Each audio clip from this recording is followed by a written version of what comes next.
বছর না পেরোতেই চট্টগ্রামের বৈষম্য বিরোধীদের ঐক্যে ফাটল ধরেছে। রাজনৈতিক দলগুলোর মধ্যেও বেড়েছে দূরত্ব। শুধু তাই নয়, নিজেদের মধ্যেও সৃষ্টি হয়েছে বিভেদ।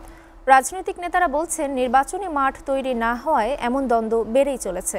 চট্টগ্রাম থেকে মৃন্ময় বিশ্বাসের প্রতিবেদন। জুলাই আগস্টের গণ অভ্যুত্থান চলাকালে ফ্যাসিস্ট বিরোধী সকল শক্তি ঐক্যবদ্ধভাবে রাজপথে জীবন বাজি রেখে লড়াই করেছে। অথচ ফ্যাসিস্ট বিরোধী শক্তির অন্যতম নিয়ামক হিসেবে খ্যাতি পাওয়া রাজনৈতিক দলগুলো এখন ভবিষ্যৎ রাজনীতির কর্তৃত্ব ধরে রাখা সহ বহুমুখী স্বার্থ ও রাজনীতির নানা হিসেব নিকেশের মধ্যে নিজেরাই নিজেদের প্রতিপক্ষ বানাচ্ছে।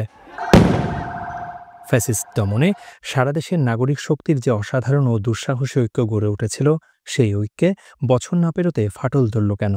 এই প্রশ্নের উত্তরে রাজনৈতিক দলের নেতারা বলছেন, নির্বাচনের মাঠ তৈরি হওয়ায় বেড়েছে বিরোধ। মানুষের ভোটাধিকার ফেরত দিতে হবে। মানুষ যেন তাদের পছন্দের প্রার্থীকে নির্বাচিত করে পার্লামেন্টে পাঠাইতে পারে, তাদের পছন্দের দলকে যেন তারা ক্ষমতা নিতে পারে।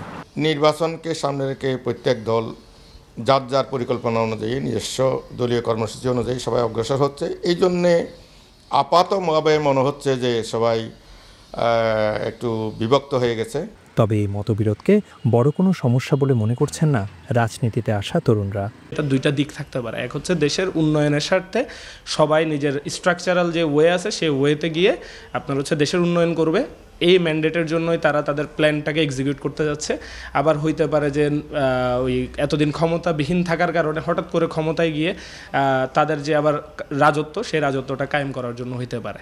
তবে সব রাজনৈতিক দলের নেতারা একটি জায়গায় একমত হয়েছেন, তা হচ্ছে দেশের বৃহত্তর স্বার্থে ফ্যাসিস্ট বিরোধী সব শক্তিকে ঐক্যবদ্ধ থাকতে হবে। মৃন্ময় বিশ্বাস, এসএটিভি, চট্টগ্রাম।